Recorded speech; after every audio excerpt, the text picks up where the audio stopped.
So hello and welcome. Today I've got Dr. Neil Shaw with me and we're going to give you a whirlwind tour of low-carb diets, also known as low-carb, high-fat diets, which covers keto diets as well. We're going to be touching on type 1 diabetes, type 2 diabetes, insulin resistance, depression and mood. So my background is I did a degree in biochemistry and genetics.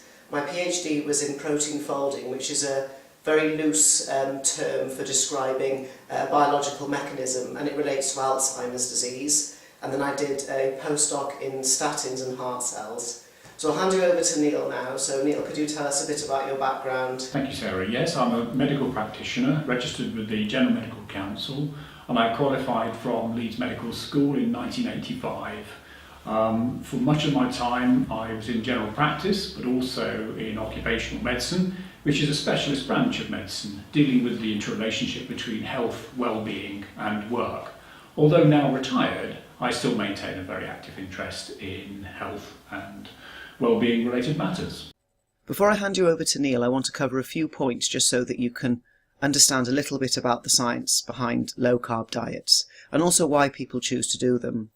The main reason is usually to lose or manage weight, then managing blood sugar, insulin and type 2 diabetes, which are also tied into weight. Keto diets can reduce inflammation and also help manage autoimmunity and mood issues. So that will be diseases like arthritis, ankylosing spondylitis, and also things like depression and anxiety. Another reason would be to manage neurological conditions, particularly epilepsy, but also some others as well. So there's emerging evidence that a low-carb or keto diet can help with situations such as dementia. And also there's mounting evidence that insulin resistance and high blood sugar also play a role in some cancers. Another reason is because somebody else got good results. Is this all new? No, there's been research on these kind of diets for decades, and the last time it became popular was with Dr. Atkins and the Atkins diet, which is a sort of ketogenic diet. Here are a few words that will come up in our conversation. I'll go over them in the next couple of slides. If you know what all of these mean already, you can dive straight into the interview with Neil. So very briefly, macros are macronutrients, which would be sugars and starches, fats and oils, which just count as fat, protein, and then some people include soluble and insoluble fibre in there as well. So here we have a molecule of glucose, so it's a monomer, so it's one unit on its own. Here we have a starch, in this case it's glycogen, which is animal starch, which is stored in muscles and liver. And there are lots of other kinds of starches which come from foods like breads and pastas. So just for simplicity, starch is lots of sugars joined up together. Fats are a little bit more complicated, however, because they have a glycerol head, 3 of them, and fatty acid tails. The way fats are named is to do with how many carbons there are in the tail, which is how long is the fat, and also does it have any double bonds, and if so, where. So here we've got oleic acid, which is C18, so it's got 18 carbons, and it's a monounsaturated omega-9 because this is in position 9. Just as a comparison, we've got palmitic acid, which is C16, so it's a bit shorter, but it's still a long chain fatty acid, and it's saturated, so there are no double bonds. Anything below C12 is counted as a medium chain fatty acid, or an MCT. And then you can get short chain fatty acids, which are, I think, below C6. So there was a big myth about saturated fat causing heart disease, which is, there's no evidence in the scientific literature to prove that. So it's accepted now that fats like butter and coconut oil are completely fine. However, these are the problem oils, things like canola, soybean, so basically cheap vegetable oils that have been processed and highly heated. And these are the ones which cause lots of damage because they produce lots of free radicals and they're very inflammatory. So if you wanted to make one change in your lifestyle, it would be excluding these oils here and just focusing on the oils and fats on the left-hand side. Proteins are significantly more complicated again than fats because they're made up of amino acids and they're arranged in a special order. And each amino acid has its own special property. So you can see here there's a big collection, and some of them are big, some are small, some of them are positively charged, some of them have rings. And again, this is a topic for a different presentation. So for now, we're just going to focus on glucose and fats. The breaking down of glucose is called glycolysis, and it goes down a specific pathway which is different to beta oxidation, which is fat breakdown. So for simplicity, we can think of ketones or ketone bodies as tiny bits of broken down fat. Once glucose and ketones or fats have been broken down, they get turned into a molecule called acetyl-CoA, which gets fed into something called the Krebs cycle, and the whole purpose of the Krebs cycle is to produce different compounds, and for simplicity we'll say that it produces electrons. It produces other things as well, but electrons are like money, and you need this money to make ATP in the mitochondria, which is the universal energy currency of the cell. Just to sum up where your body can get glucose from, it can be from protein, which would be the food that you eat, or your own muscle store, which is unadvisable. I mean your own muscle store. From food, such as starches like bread and pasta, or simple carbs like sugars. Also, your body can make glucose itself, and it can store it in muscles and the liver, and it likes to dip into those stores. How about for fat? You can get fat from food, and there are different kinds of fat, which we won't go into again, and also you can get it from your own fat store. So generally when people do a low-carb diet, they're hoping to create a situation where the body burns its own fat. And as I've mentioned before, and I can't emphasize enough, that cheap, heated, polyunsaturated fats are extremely inflammatory and should be avoided. I mentioned the mitochondria before, so we'll go into a little bit more detail here. So on the left, there are different things which the body or the cells can use as energy, directly or indirectly, and I've included alcohol here because this will come up in the discussion later with Neil. And the cell has a membrane on it, which, for simplicity for now, we'll just think of it as security or bouncers on the door of a nightclub, because specific fuels and compounds need to go in and out of the cell, and they can't just randomly go in and out when they please. It's all very structured and it's very organised. And this is why a healthy cell membrane is crucial, and omega-3 fats play a role in cell membranes, keeping them healthy. So mitochondria here, so this is a little organelle, and it was once a bacteria which decided a very long time ago it wanted to live inside a cell, and the arrangement between the cell and the mitochondria were the mitochondria makes energy and the cell gives the mitochondria a home. Now mitochondria, we can think of them as cellular batteries, so they provide ATP for the cells in the body, and without ATP you'll be dead in pretty much 3 minutes or less. Mitochondria can use fat or glucose, but they don't particularly like both at once, and this is again a complicated topic because it involves something called the Randle cycle, but lots of people just discover by accident that eating fat and sugar together causes problems and weight gain. But in another talk I'll go over the Randle cycle and what that means. So for now we have a situation where some fuel is being fed into the mitochondria, and what happens next? So ultimately glucose, fats, proteins, they end up as a molecule called acetyl-CoA, which is here, and this is like a pivotal molecule that can go off and do different things. So it can be made into ATP, which is good, or into ketones, which will then get burnt as energy and made into ATP, or if there's lots and lots of acetyl-CoA around, which means after a large meal of fat and glucose as well, this acetyl-CoA can get turned into fat and stored. So what else is involved in fat storage or fat burning in the body? Insulin is a hormone, and it's made by the beta cells in the pancreas, and when you eat a meal containing carbs, insulin is released to shuttle the glucose out of the blood and into the cells. And the more carbs you eat, the bigger the spike of insulin. What the cells do with the glucose they receive depends on a variety of factors, and your body can store this glucose as glycogen in the liver or the muscles, or it can use this glucose to make or store fat, but also it can promote muscle growth as well. So insulin is a storage and growth hormone, and it's the only blood sugar lowering hormone in the body, so it is essential. Also, insulin has other signalling roles in the cell. So cell signalling is just cells communicating with each other.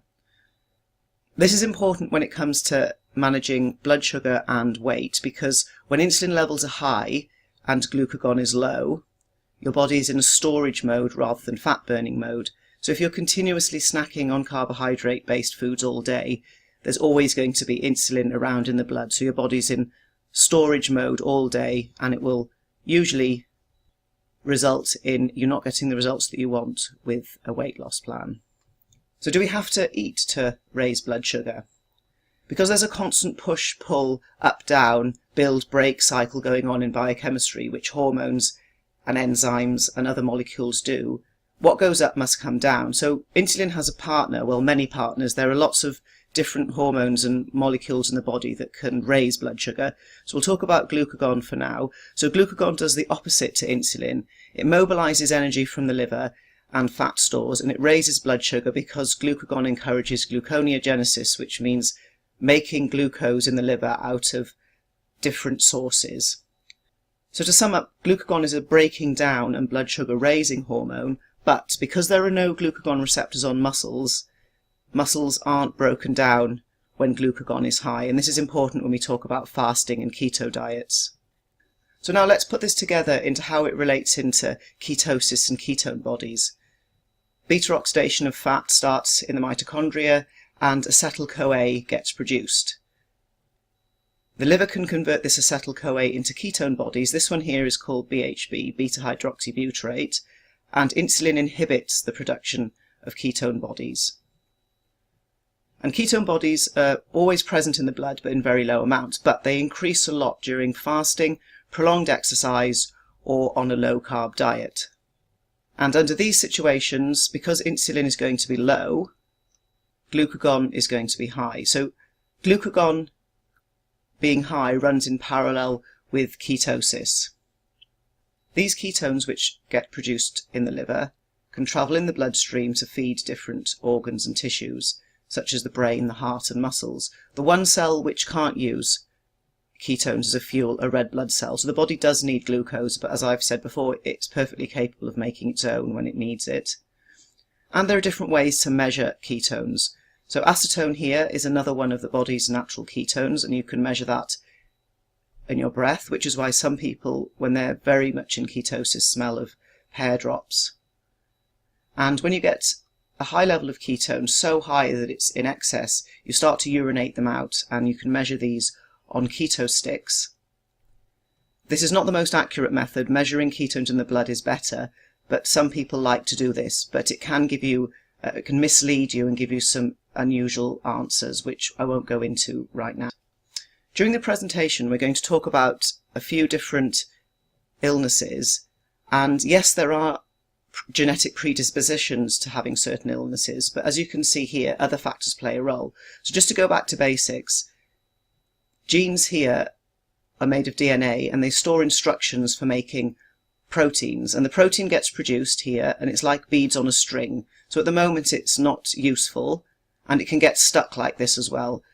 So under ideal situations, this polypeptide chain will fold up into a functional 3D protein, and these would be our molecular machines, such as enzymes, receptors, hormones, and such like. And this is what my PhD was on in protein folding. However, your genes are not your destiny, because lots of other factors such as food, medications, the situations going on in your organs, exercise, your brain and your thoughts, and different drugs and supplements can all affect gene expression. So genes can be switched on or switched off, or they can be silenced or shouting. And the way the environment affects gene expression is called epigenetics. And Neil's going to tell you a bit later about how to control your environment, particularly in relation to type 2 diabetes, although we'll be covering other things as well. Just before I hand you over to Neil, I want to talk a little bit about type 1 and type 2 diabetes. Neil's going to tell you more about both of them, and why insulin is a lifesaver for type 1 diabetics and a killer for type 2. So in type 1 diabetes, it's characterised by low or no insulin weight loss and high blood sugar. So these people need insulin, otherwise they'll die.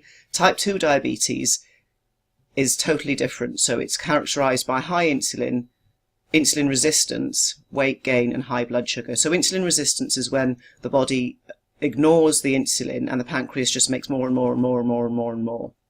So why is this a problem? Well, basically type 2 diabetes is a disease of too much sugar in the whole body and too much insulin. So it's not just about blood sugar.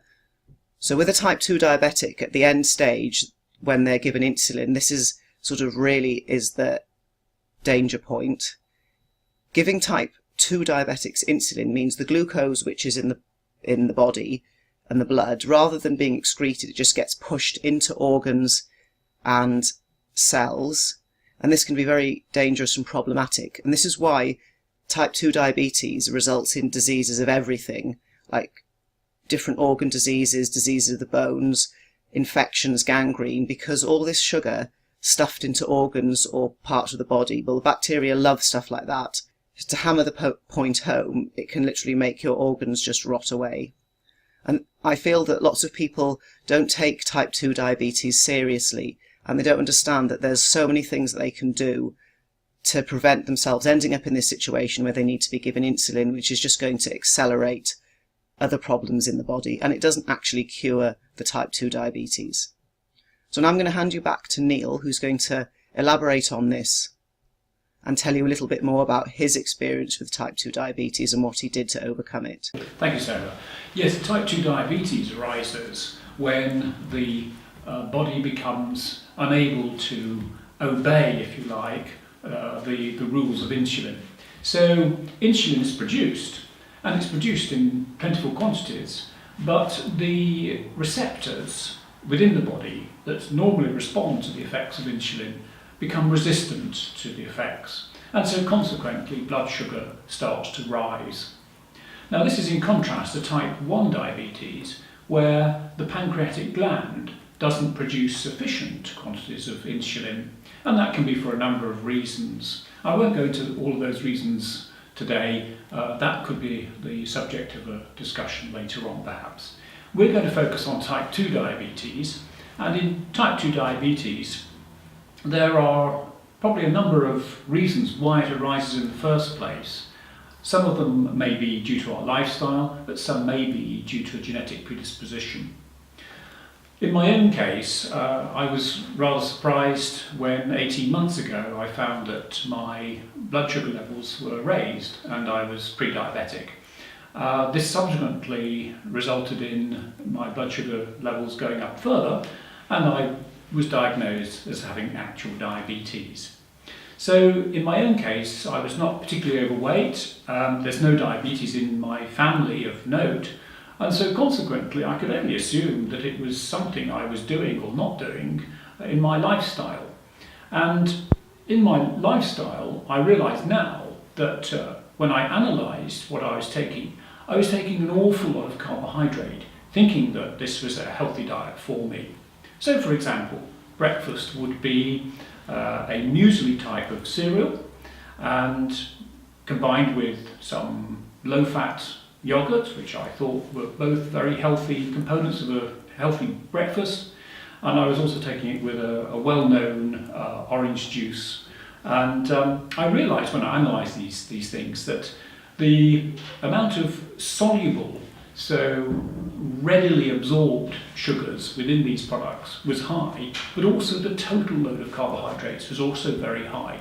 So in effect, I was having a massive carbohydrate fix, much of which was very soluble sugars, first thing in the morning. So my insulin levels must have risen very acutely, and this is why I was feeling hungry a couple of hours later by mid-morning, because my insulin had done the job. It had shifted a lot of the sugars out of my bloodstream, but then I was feeling very hungry, so consequently snacking on products, often with a high sugar content, such as something like a Snickers bar, which contains healthy peanuts, but unfortunately also contains an awful lot of soluble sugars as well. And then lunchtime I was having typically a sandwich, therefore bread and maybe some cake or something like that.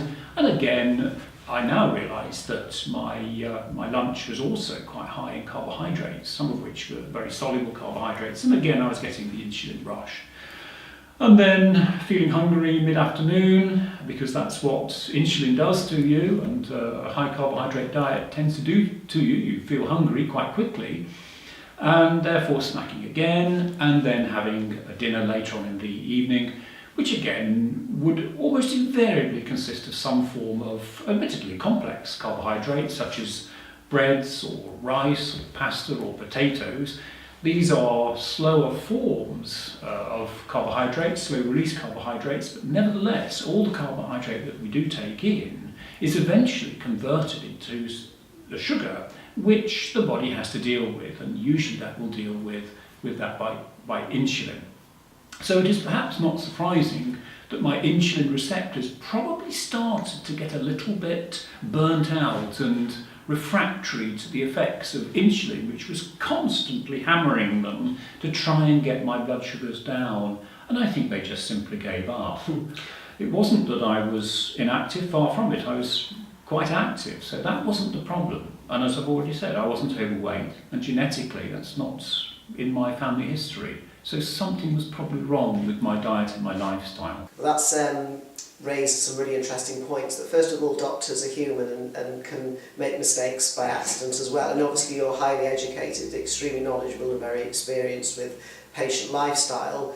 Also, when you went through what you're eating, it doesn't sound like a vast amount. You weren't having takeaways every day, drinking loads of alcohol, eating all the time. So this would probably be a situation that lots of people find themselves in. They're doing what they think's healthy, exercising, but because they don't understand how the body responds and a little bit about hormones, that maybe there are things that they're doing accidentally.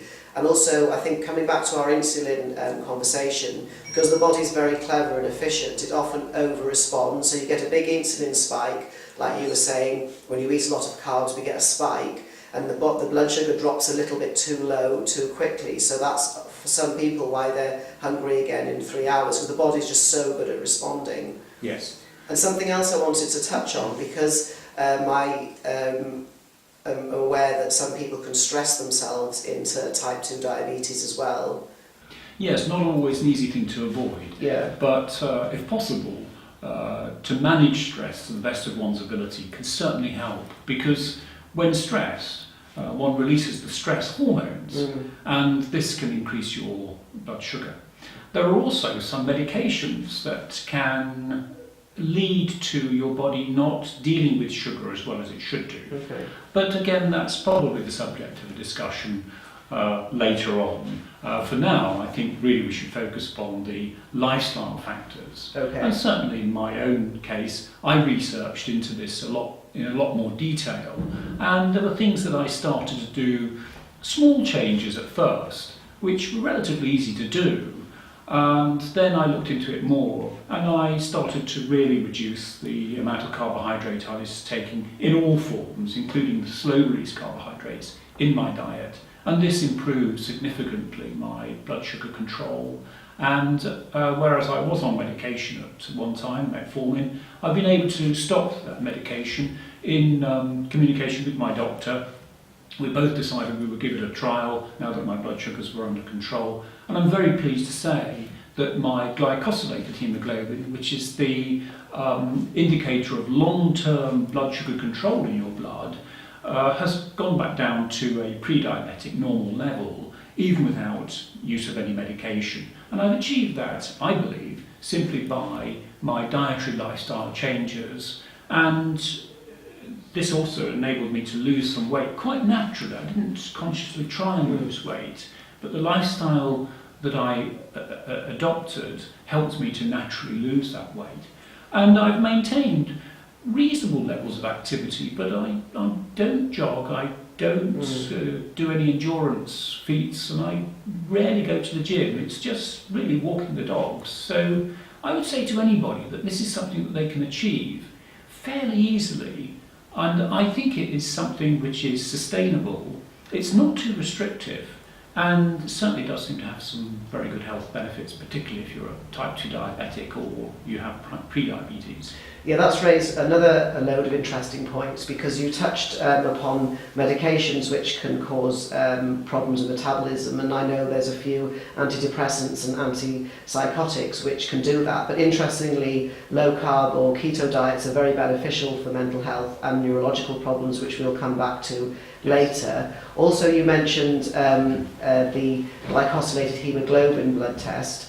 So that would be something a person could order from their doctor, couldn't they? Yes. And you can measure your blood sugar yourself. And the tricky one is getting your insulin measured, but that's something people could request. Say for an ordinary person who, like is in your situation, or somebody that's quite healthy, what other signs might people get, or how would they look if they were starting to become pre-diabetic? Yes, from personal experience, I know that the symptoms which I had were that you just feel dry, very dehydrated, and no matter how much you drink, you don't seem to be able to satiate your thirst.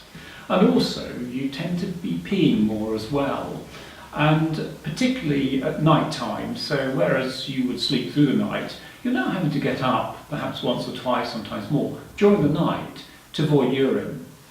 And also there's the feeling of you just don't feel well, and you don't seem to have much energy, and you may look tired.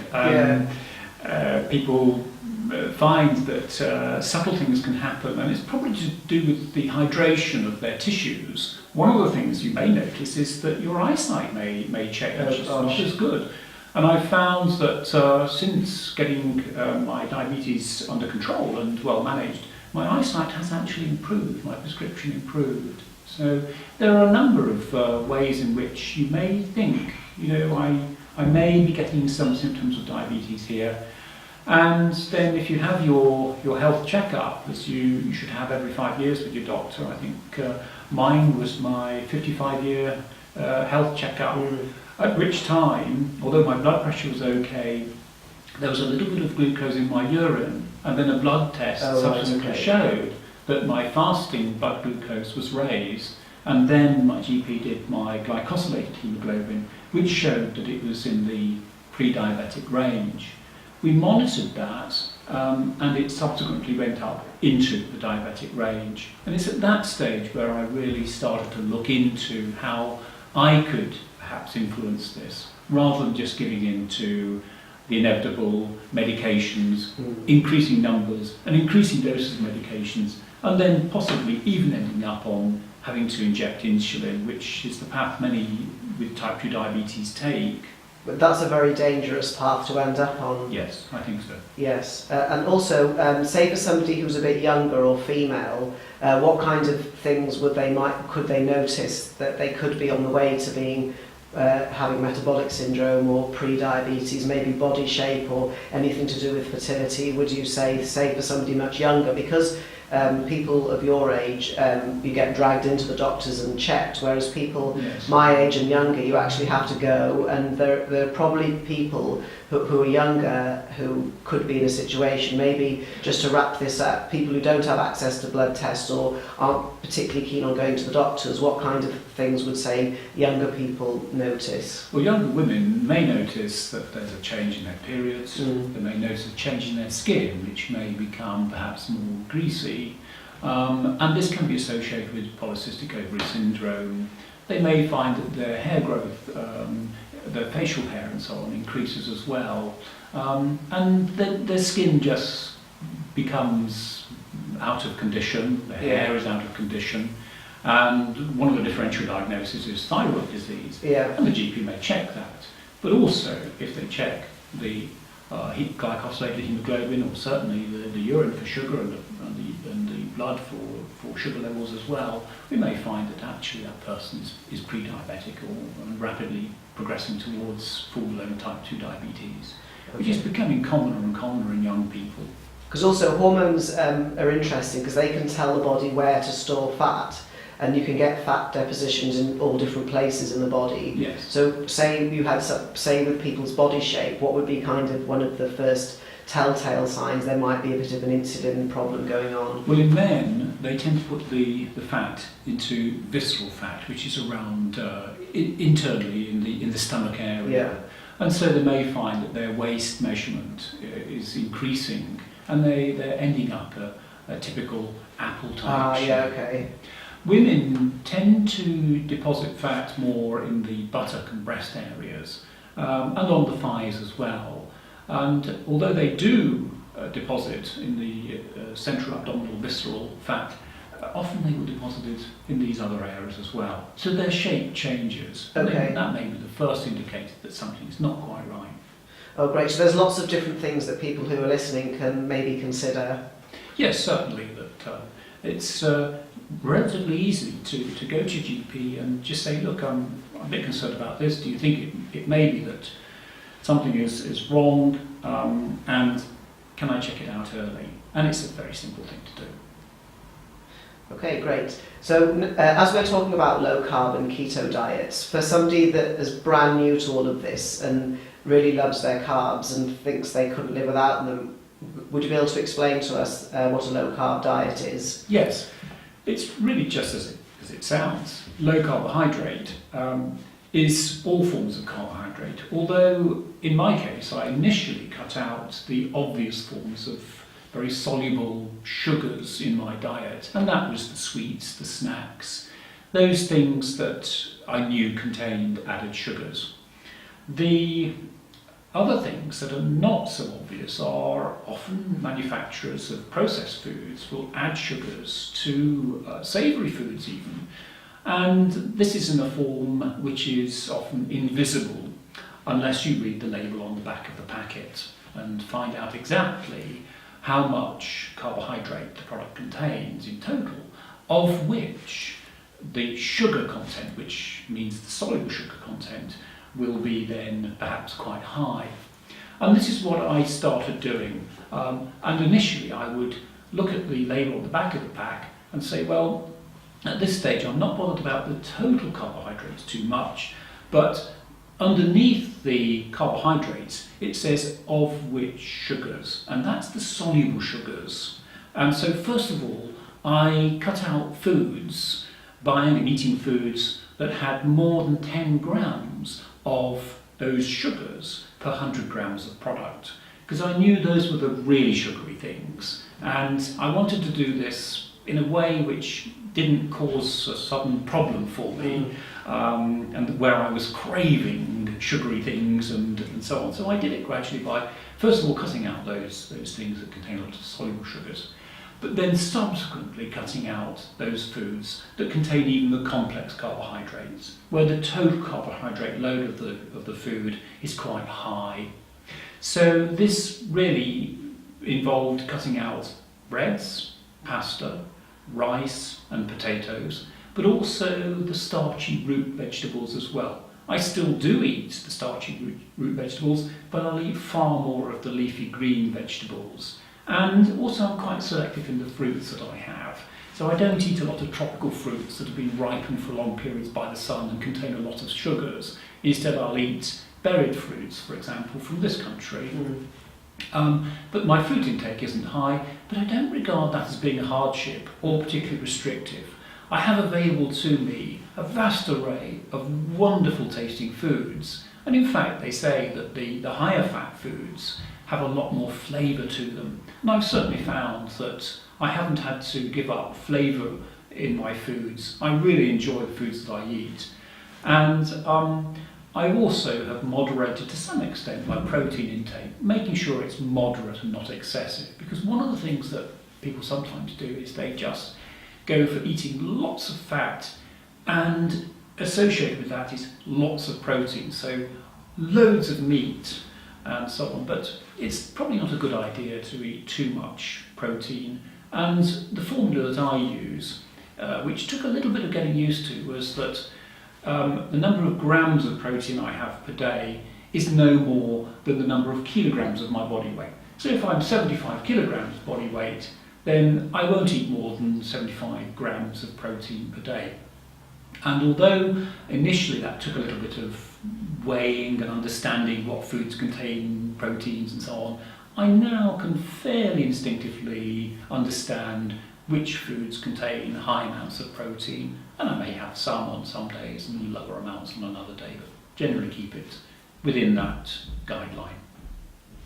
Okay, great. So that's a very interesting way to how to, as I describe it, how people pull a plaster off, that some people peel the plaster off gently, and I'm a rip the plaster off all in one go. So I did a different low carb to you, where I did it more like the Dr. Atkins style, where I just went straight for the 15 grams a day, cut out everything all at once, because I personally wanted to see results straight away, and that's my personality. And I appreciate there are other people who are going to want to do the very strict keto diet like that and get going, and then there are other people who are going to be find it much easier to do what you did, where you basically ease yourself in. I would certainly say for people with diabetes, particularly if they're on medications, they have to be a little bit careful about doing the rip off the plaster and go all at once. They may be on certain types of medication that actively reduce blood sugars, and these are the sulfonylureas and also the glycides, and of course insulin. Yeah. Now, I think therefore, if you are going to adopt a low carbohydrate, high fat diet, then you need to just understand what sort of medications you're on. Now, something like metformin, for example, doesn't drive down blood sugar.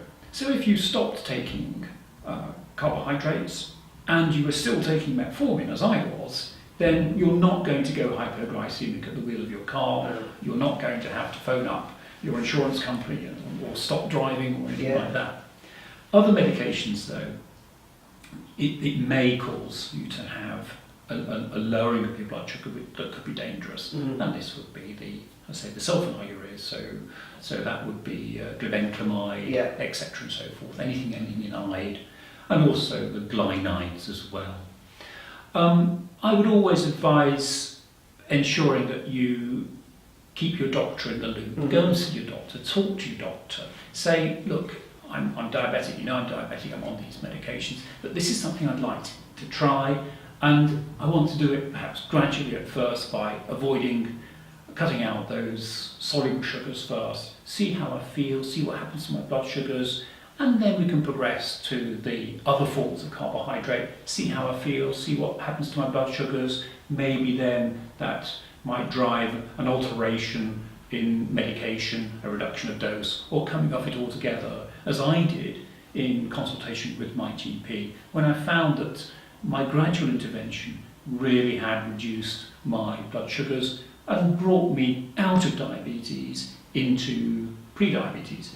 I still have the condition, and if I went back to eating a lot of sugar again, I would become diabetic again. So it's something that I'm actually able to manage, and it seems that I'm able to manage it quite effectively. For people who are on diabetes medication, again, there are probably other people who've got different conditions who are on medication as well. So would you say the general rule is if you're on medication of any kind or have a particular condition, check it out with your doctor. If you're just young and healthy and just overweight, you could probably do it by yourself, but you'd need to do a bit of reading up first, because something we'll come into later, what people do wrong, and also the thing called the keto flu, which may or may not exist, but it's definitely something that happens when certain people dive into a low-carb diet. Yes, there are certainly problems and pitfalls for people who are on medication, but there are certain pitfalls even for those who are not on any medication and don't currently have any chronic health problems. They just need to ensure that they do it right to avoid the common pitfalls, which are not in themselves dangerous but can be unpleasant. And there are ways to avoid these things. Because as I mentioned before, when you actually get fat adapted, the way your body uses energy changes, and your cells are getting used to using ketones, because obviously if you've been a carb burner, it's a great big shock for your mitochondria to have to switch fuels. So there is going to be a window for some people where it's going to be a little bit difficult. And would you have any advice on the keto flu? Because part of it is just carb withdrawal, because carbs release serotonin, so you've got mood considerations. However, ketones are very good for helping with depression in some people. So we've got there's the mood balancing. Also, something we haven't touched on yet, which is salt, because that has a relationship with how the kidneys behave and what insulin does. Yes, keto flu is something that you mentioned just there, and it's not an uncommon problem when people first start to adopt a low carbohydrate, high fat diet.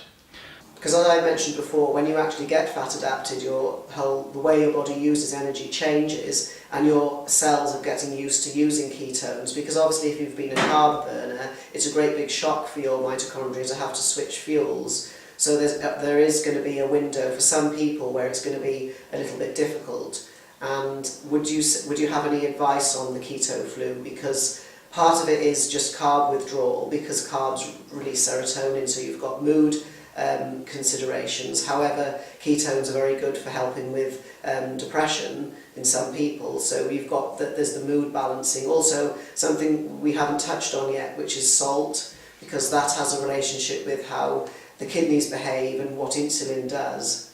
The issue is that the levels of insulin will drop, and insulin tends to help retain sodium. So when we first adopt this diet, the body may lose a lot of sodium, and with it may lose a lot of water as well.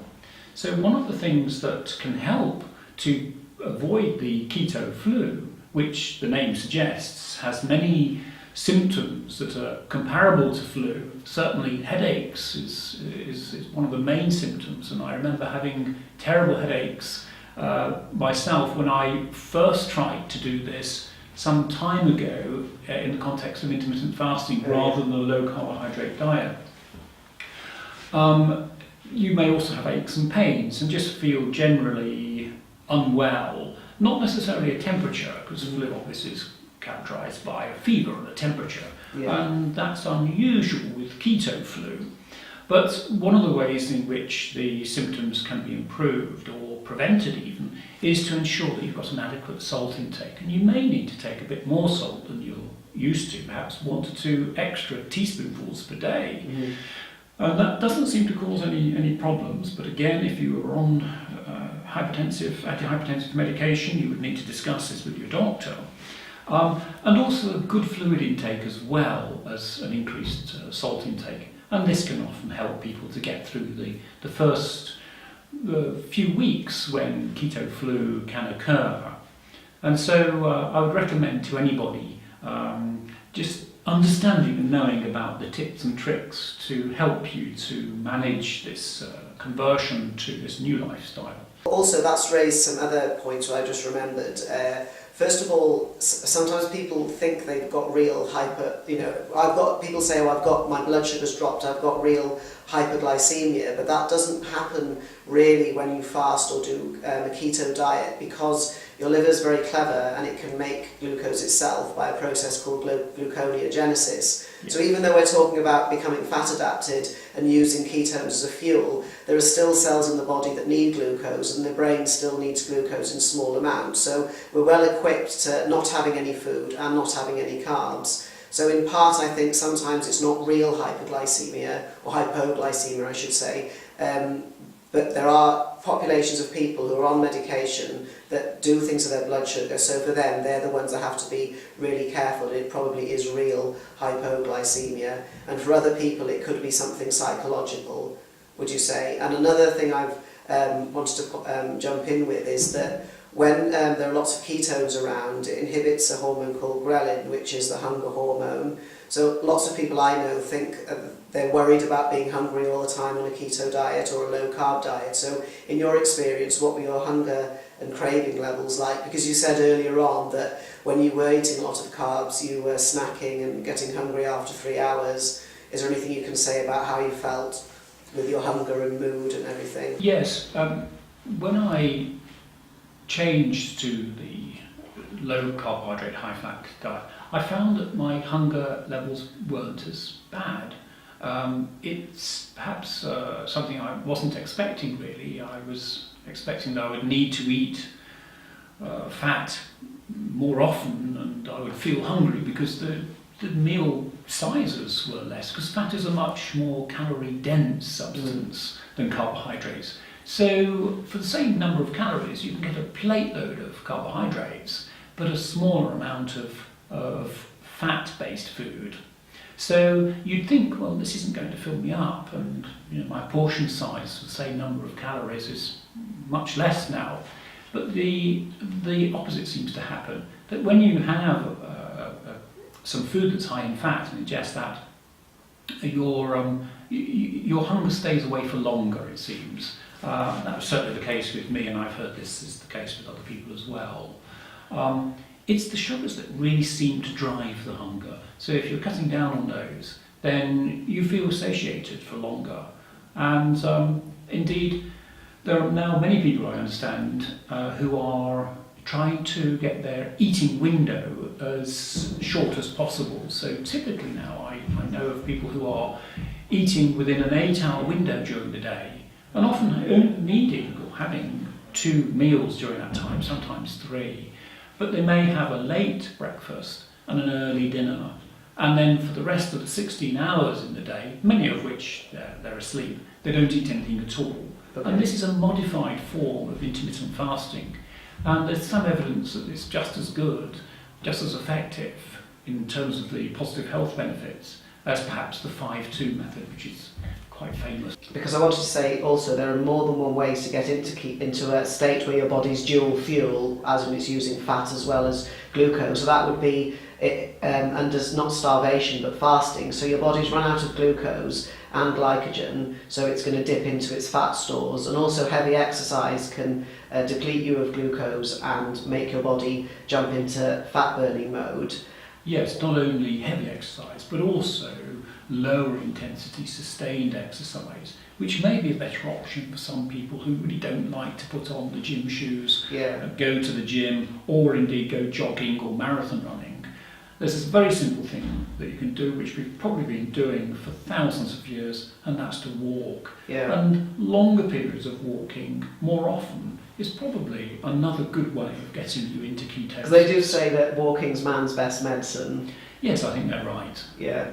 And also, back to the fasting, this is right up my street, because with protein folding, the body often misfolds proteins, and they're like little molecular machines, and rather than just getting rid of them, they just sit there, like a junkyard, like a scrapyard. So when you get into fasting and do fasting, the body is hunting around looking for protein. It'll actually break down these broken down molecular machines and use them as energy. So there's massive value in this idea of fasting, and it's not something strange that we've just thought of nowadays. It's been around for, ever since humans have existed, because first of all, there would have been times when we didn't have any food, and then it's integrated into religion a lot as well. So do you want to say anything more about fasting? Because I think we once had a chat about BDNF and depression. Yes, I think there's a lot of evidence accumulating that fasting is good for us. It confers a lot of positive health benefits, and there's been a lot of work by Professor Paul Matson in the States on this. Also, if we look at when very large populations of people have been stressed, food stressed by that time, I mean, if we look at, for example, the Americas during and after the years of the Great Depression, when food was not so plentiful. We also look at Europe immediately after the war with rationing, and more recently when there was rationing in Cuba. We see that very positive things happen to large populations who are food stressed. They get better. Part of it is that they are eating less, they're often moving more, and these seem to confer advantages to health when we look at gross morbidity and mortality statistics from these very large populations. The reason I stress large populations is if you do a very small study, it may be open to bias, and it may be that the conclusions that you draw from that study are erroneous. But when you look at very large populations and you see an effect, it has more statistical significance and is more likely to be a true effect. And this is what we've seen when we've looked at the effects of food reduction in these very large populations. Coming back to BDNF, BDNF is brain-derived neurotrophic factor. and it's a very important substance which is produced within the brain, and this seems to occur more readily when we fast. And also exercise. And exercise too. Yeah. That's an endorphin type release. BDNF can be released even if you don't exercise but you're just starving. Yeah. And if you think about it in evolutionary terms, it seems to make sense, because if an individual, or indeed the whole clan or whatever, in history was facing a period of food shortage and hunger, then it just would be counterproductive for them to go to sleep or be low in energy, or to have their mental faculties blunted. The people that survived, that had the advantage, would be those that were very alert, who possibly remembered where they got food from before and were able to go and get it, and therefore they survived. So brain-derived neurotrophic factor was probably a mutation that conferred an advantage to populations that were starving and enabled them to survive, whereas those without the BDNF response during periods of fasting or low availability of food didn't survive. So it's a survival of the fittest, and BDNF is something which not only gets you up a gear mentally, but it also seems to be protective against getting depressive illness and possibly even chronic neurological diseases as well. But I think more research is probably needed on that. Yes, because I think in terms of neurological diseases, it's common knowledge that the keto diets are very beneficial for many forms of epilepsy. Yes. And there's new studies now showing that keto diets, and even exogenous ketones, which I'll mention later, or you can explain, are very helpful for dementia, Parkinson's, and things like that, because it's offering the brain an alternative fuel. Because without getting too complicated, some kinds of dementia are almost type 3 diabetes, so it's diabetes in the brain, so it's not able to use glucose properly, whereas if you offer it a different fuel like ketones, you can light up the synapses and the nerve connections again, and free up some of the glucose that's around to possibly be used. What would you say on that? I mean, with respect to people, say, who are very elderly and stubborn, they're not going to be able to adopt a keto diet because they're so used to doing their own thing, having toast for breakfast, sandwich for lunch. What would you say for somebody who wanted to try maybe coconut oil or MCT oils or exogenous ketones? Because I read somewhere that alone can help with neurological conditions but may not be beneficial for everybody else. Because one of the problems with these keto diets is that people chase the ketones and they think it's all about the stick that they wee on turning purple, and then they lead into a whole load of other problems, which I'm going to ask you about in a minute. But in terms of very elderly people or who you want to help, what would you suggest to do in a practical way? Because I want to offer people scientific, practical and doable advice and try and cover all different age groups, so we're not focusing on just people like us or younger people or older people. Well, there are many things you can do. They're really quite simple, and I've heard in a recent article actually about the low carbohydrate, high fat diet being very restrictive and so on, and it's not. It really isn't. These are quite simple adjustments that you can make where you live very well indeed, and the food, if for example you wish to go onto the website The Diet Doctor and see their low carbohydrate, high fat recipes, there are many other sources as well. The foods available are super, and it really doesn't feel, to me anyway, to be a hardship or restrictive in any way. The simple things that I've done are that I've cut out the obvious soluble sugars as much as I can recognise them. I have therefore switched to sourcing and eating far more real foods. So I'm avoiding the packaged products as much as possible, the processed products. So say for an elderly person, it would be to encourage them to have a boiled egg for breakfast. Absolutely. Rather than a cereal, for example. But also simple things like For example, a pizza, bad in two ways. Probably more than two actually, but one is there's a lot of bread, but also the manufacturers are often putting in invisible sugars, so often high fructose cornstarch syrup, and this makes it taste better because basically if you chuck in, well, if you've taken out a lot of the fat and you chuck in a lot of sugar and salt, it doesn't taste so bad. So a lot of processed foods contain these hidden sugars. But then also, well, you can certainly cut down on the rice, the potatoes, the breads and the pasta in favour of other things. And one of the things, for example, I love chili con carne. And I lamented the fact that, oh my goodness, well, I can't have chili anymore because, there's rice with it. And there's beans in it as well. Well, there are. The beans aren't too bad, so I've kept those in. Okay. But what I have done is I don't have it on a bed of rice anymore. Instead, I use curly kale. Okay. And the curly kale has got a wonderful texture. And then if you put butter onto it and it melts in, and then you put your chili on top, you really have got a superb meal. And personally, I don't feel that that's any hardship, and I certainly don't regard it as restriction to me. So the other things, though, that elderly people could concentrate on is switching the type of fats that they're using. Okay. There's a lot of evidence now that the processed fats and oils from seed-based sources such as sunflower and rapeseed oil induce a state of inflammation at a cellular level.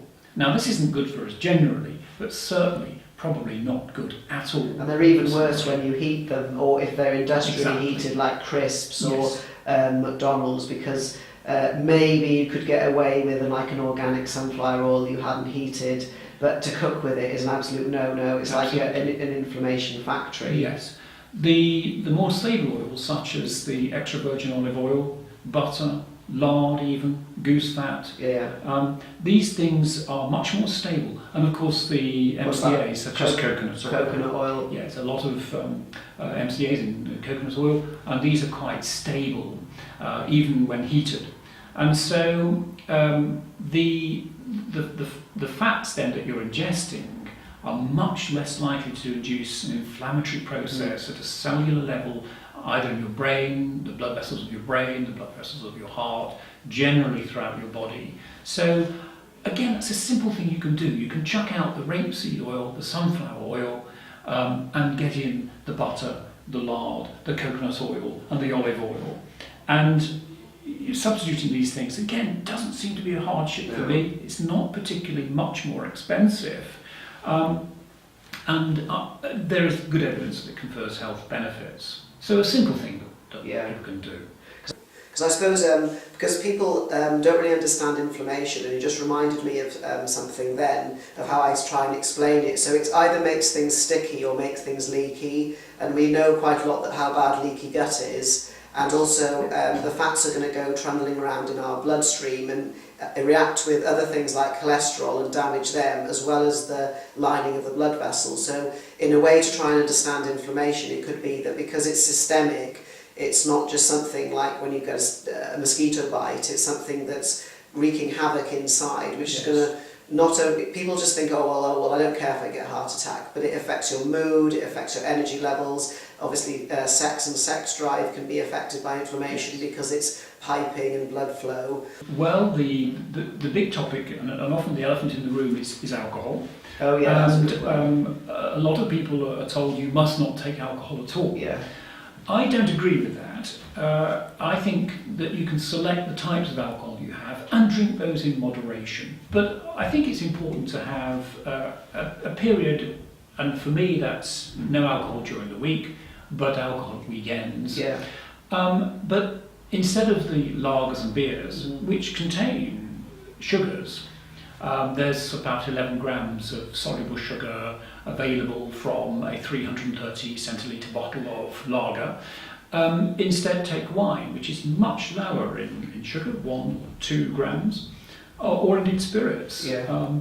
And with the spirits, you can have mixers, but again they would be slimline, although increasingly there are concerns about the artificial sweeteners put into these slimline drinks, and I think that probably is for another discussion at a later date. Yes, definitely. Although I'm going to bring it up in a minute, because with the alcohol, from a biochemical perspective, it's not going to mess up your ketones if you choose a low carb one, but it is going to push your estrogen up, whether you're male or female, and which is going to make you retain more water and make growing muscle and losing fat harder. So I think it's, again, as you said, be sensible, but know your stuff. What you reminded me of was people and desserts, because I can do without that, although I have considered making something called a keto dessert recently. So what would you have to say for people who say, I can't possibly do a low-carb diet, I love desserts? Well, there are plenty of recipes out there online. I mentioned the Diet Doctor, and I've tried some of these things, but I'm not a great cook, and I don't really get on very well, but I'm not that bothered about desserts, really. I do find that they rely quite a lot on the artificial sweeteners such as stevia leaf and erythritol or xylitol. I'm not so sure I want to be eating a lot of those things, but it is possible.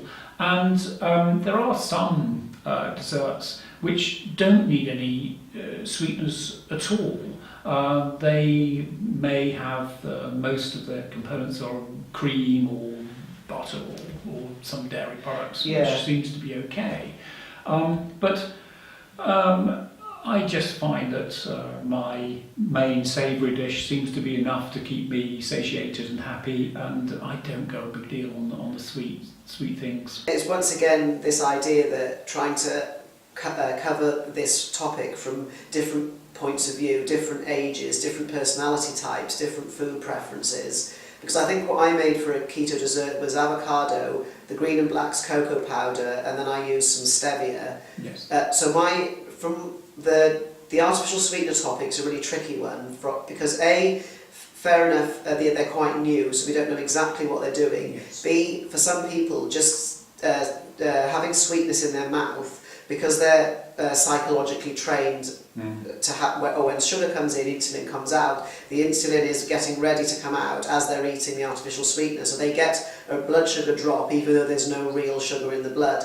That's one biochemical method of why people then go off and eat real sugar.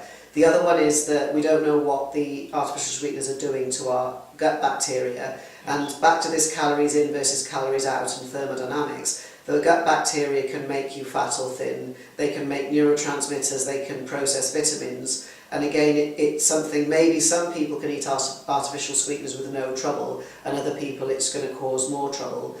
I think what I read about stevia was that sometimes it's grown in fields or areas where there's lots of heavy metals, and accidentally that's ending up in the stevia. But again, I don't know, I mean there's probably organic ones you can source from a different country. And again, erythritol, that comes from a plant, doesn't it? Yes. And there's better forms, but again, I'm not an expert in that, but it is something that you need to look to where your artificial sweetener is coming from, which is back to what you said about pineapples and food and where's it being sourced, and what tips would you have for people who want to be either help the environment or just not annoy their immune systems by eating food that's come from a place maybe their bodies are not used to. Yes, I think that we can eat healthily and well without having to source things from far away or things that we don't really know quite what the conditions were of the growing and harvesting of these things, the handling of these things and so on. And so I've moved towards more real foods. Now you can still get these real foods in supermarkets, but there are alternative sources available which are probably even better, and if I had the time and the commitment, I'd go to my local farmers markets and find out where they are. Yeah, there's a great one in Horsforth, just to plug our own area. Very good. Yeah. I think that's the first Sunday of the month. I really must get around to going to it. This is good local produce, it's cheap, it's wholesome, and it hasn't travelled very far. We don't know, unfortunately, in many instances, what is being used to keep the pests down. So there's a concern about insecticides and pesticides. as much as possible, I will try and source organic foods. I admit they are more expensive, and they're not always available in the form that I want. And also, sometimes it doesn't matter, because back to like easy top tips, I'd say an avocado is a real friend on a low carb diet, because first of all, it's in a coat. So even if you spray all over it, it's got a protective coat. It's got a really good fat and vitamin profile, and it's very flexible in the kitchen. So again, that's the other thing. Lots of people get all worried about organic because they're on a budget. But also back to what you said about portions and satiety. I found I just needed less food, so I just bought less. So it all balanced out of its own accord. Yes, I eat a lot of avocados, I might add. Yeah. But I've certainly cut down on the bananas and also the citrus fruits as well. I tend to source things that are available and in season if I'm going to at all. But more berry fruits from this country and lots of vegetables generally from this country. But yes, there are certain things that from abroad which are fine. Okay, another one which again people ask about is because I don't like going out to restaurants because I'm stingy and I don't know how it's been cooked, although I will go. I'm not sure your views on that, but again, other people, that's very important to them, going out to restaurants. So what do you have to say on that, and what advice might you have? Well, more and more now, restaurants are recognising that more people are adopting a low carbohydrate, high fat diet, and they're catering for these people's needs. And so it's not only possible when you go out to choose from the menu the low carbohydrate, higher fat foods, but also now there are many restaurants that are producing options on the menu which are low carbohydrate. Oh, does it actually tell you how many grams of carbs? I know some restaurants tell you the approximate calories in their meal, which I think is great because it's always way more than you thought it would be. So have you seen a menu where they've actually given you carb numbers, or is there a special symbol now on the menu to saying it's low carb? I haven't seen any such, but I understand it's gathering apace. Yeah. Instead, what tends to happen in practice when I go out is that there may be, for example, some meat or fish dish, and the usual accompaniment is not only vegetables, but then there's mashed potatoes or chips, or there may be bread or whatever. And what I would tend to do is say, look, instead of the chips, could I have more veg, please? And it's usually not a problem at all. And instead of having a dessert, I tend to have, therefore, the starters. And again, I can make a choice from the menu generally for something which is fairly low carbohydrate. So I still enjoy going out. It doesn't cost me any more to ask for these adjustments to the menu. I can maintain a low carbohydrate, higher fat diet when I go out, and so I enjoy going out. Oh, brilliant. Actually, one of my ladies, she's used to be a nurse, she comes to Pilates, she gave this brilliant tip to everyone yesterday about when she goes to a restaurant, because she's doing dry January but is thinking about going low carb maybe just to see, she orders sparkling water and asks in a wine glass with an umbrella, some lemon, and decorates it up. So in her brain, it almost thinks it is a real cocktail. And she said that's really helped her because it's a bit boring when you just have the sort of tap water that's almost lukewarm and everybody else is having like juices or alcohol. But she just said that really made a difference to her because she thought she wasn't denying herself her treat, and she didn't jump off her dry January bandwagon and really enjoyed it. So, well, one of my favourite drinks is sparkling water, into which there is just a splash of PLJ lemon juice. There's very, very little added to PLJ lemon juice. I'm sure there are other types out there, but it's just, there are no artificial sweeteners. It's just lemon juice and water, and that's pretty much it. I think there's some sulfites in it, but and that just seems to be very refreshing. And sometimes even I'll add just a few crystals of salt, particularly if I'm perhaps very active on a hot day or something and sweating outdoors, doing some work or whatever it may be. And also black coffee, but not too much. Sometimes black or fruit teas, green teas as well. You're not into the bulletproof coffee, where you put butter or cream or something in the coffee? Because I do that, but then it's like my special thing, and it's never caused me any trouble. But what would you say about black coffee in certain times of the day? Because some people, it overexcites them in the morning and ramps up their cortisol. Some people, it doesn't do well with their gut, and other people, that's their saviour, is their black coffee. I personally tend to keep it to 1 or 2 cups per day, and I don't generally have coffee after about 6 o'clock in the evening. I find that I respond to caffeine and it keeps me awake. Okay. It doesn't seem to cause me problems otherwise. What about timings? I mean, would you have it with a meal or before a meal, or that's the other one about, because I think if I remember rightly, caffeine relaxes the sphincter muscle around the top of the stomach. So people who are prone to acid reflux, it's going to be a bit worse because it's a bit loose around there. But again, everyone's different. So what would you say about black coffees on empty stomachs? Well, I tend to have my coffee with my boiled egg in the morning. Oh, okay, yes, you've got your egg, whatever. So I generally tend to have it with food. Okay. Rather than on its own. Because I suppose I have the butter or the cream in it. Yes. So again, both of us we have a coffee with something. Would you say that black coffees, is there anything people should be worried about? I don't think so. I looked into some, there was some article in the BMJ, British Medical Journal, not so long ago about a meta-analysis of the coffee and whether it causes an increased mortality and morbidity. Oh yeah, I've read that article as well, yes. I think the conclusion from studying all of the research was that it neither influenced good health nor caused bad health. It was a fairly neutral effect. Yeah. So I think if individuals have particular problems with drinking coffee, then they need to adjust how they drink their coffee or stop it altogether. But for the rest of us who seem to get on okay with it, then carry on with it.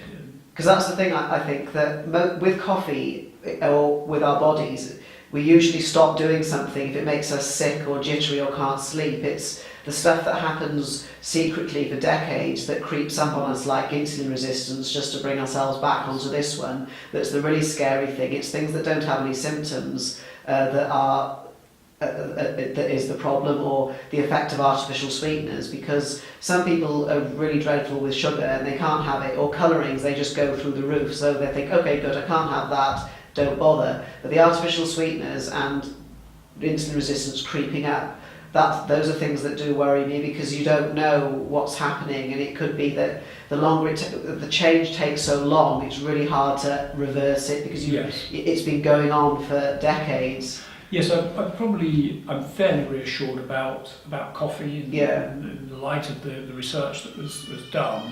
I'm more concerned and less reassured about the artificial sweeteners, because, as you say, we haven't met these at any stage in our distant past, in our evolution, and so we haven't been able to perhaps adjust to this environmental substance. We don't really know quite what the long-term effects might be to our bodies from trying to deal with this, and ultimately it's the liver that has to deal with this and somehow convert these substances into something else so we can excrete them.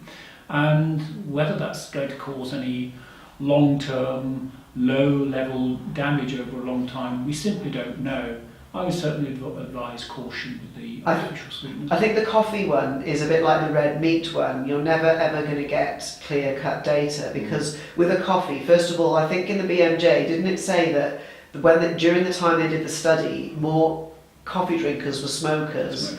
And some people put sugar in their coffee, so you've got two variables straight away. The red meat one is another one that people go crazy about, because for a while salami and ham and processed meat was lumped in there, so that's going to give you some, and you've got the nitrates as well. Then, as I mentioned before about grass-fed, a corn or a fed animal is a totally different, it has totally different lipid profiles to grass-fed, and I think I would imagine that certain people, more people than we think have got hemochromatosis, so they are secretly hoarding iron. Not that it's a bad you don't need to avoid meat, but they're going to be all lumped in with that red meat study. So I think with coffee and red meat, it's one of those ones you have to make your own educated decision. And I think it's back to where you get your coffee from. Try and buy mold-free coffee, try and buy good quality meat, and don't put things on your meat or in your coffee that's going to... Yes. Because there are benefits of coffee. It's got loads of polyphenols in it.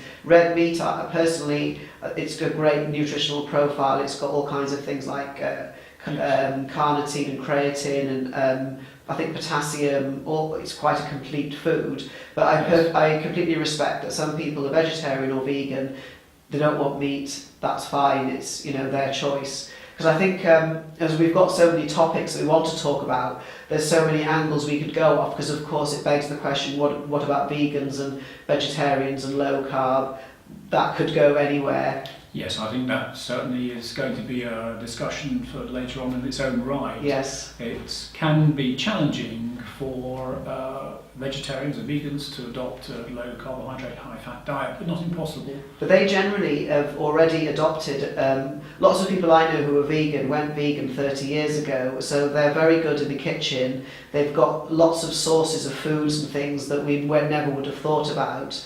So in a way they've already radically changed their eating patterns and survived. And the same with vegetarians. I think vegetarian and low carb is easy nowadays, but lots of vegetarians are pescatarians as well, so again, like fish instead of meat. But again, I think for those class of people, I'm not sure if you share the same view, they've already had to learn how to stay healthy while excluding food groups. Yes, this is true. And as you say, many vegetarians are pescatarians, and that opens up a lot more dietary availability for them to maintain a low carbohydrate, high fat diet. They have usually a very good appreciation of whole foods. Yeah, exactly. Well. And they'll source things in an ethical way. Yes. So they're good in the kitchen because they've had no choice. Yes, yes. I think that people who are vegetarian can do very well on this lifestyle change and maintain health. Because everything's a business, what happens with low carb is there's always going to be, I'll call them monkeys out there that want to capitalise on it and make products to feed the masses. So the first one, which I don't have a problem with, MCT oils and things like BHB, the exogenous ketones. They can be helpful, but again, people will try and chase the ketones. And you can't just eat normally and have these exogenous ketones and expect to get all the benefits. But I've been really guilty of this, of eating like carb-free or low-carb, like sweets or chocolate bars and stuff like that. So what would you say? Because I've learnt my lesson with them, because my personal view was that lots of these protein bars have got soy isolate protein in, which is the worst of the worst, and it's just ramping up estrogen, causing trouble. It's got a load of artificial sweeteners in that I don't know what they're doing. So that motivated me to stay away from that. But what about people who are new to this and they're bombarded with all these low carb things in a packet? Yes, I think there is an issue there in that people are used to these things now, and processed and packaged foods and so on. And when I was a kid, there was none of this, and also when I was a kid, there was really very little snacking between meals, and foods just seemed to be far more wholesome and real in those days. So move away from packaged stuff. Move away from the sweet fix, whether that's by artificial sweeteners or whatever it may be, and re-educate your palate to one that doesn't seem to want or demand sugary things all the time. It's our natural state of affairs, and certainly not how things used to be when I was a kid anyway. Back to this idea of people who are choosing a low-carb diet, they want to get something out of it, so that it's like a trade-off. Well, do you want to carry on being tired and overweight, or do you want to take a chance and try something different? Yes, it might be a bit rough to start with, but it's worth it in the end. I think you'll find that when you do adopt such a diet, the weight tends to reduce naturally anyway, without you having to try too hard. You get back to a physiological norm, because being overweight is not necessarily a normal physiological state unless you're eating a lot of the foods that are processed and high in carbohydrates, and then it seems to be a natural physiological state under those circumstances.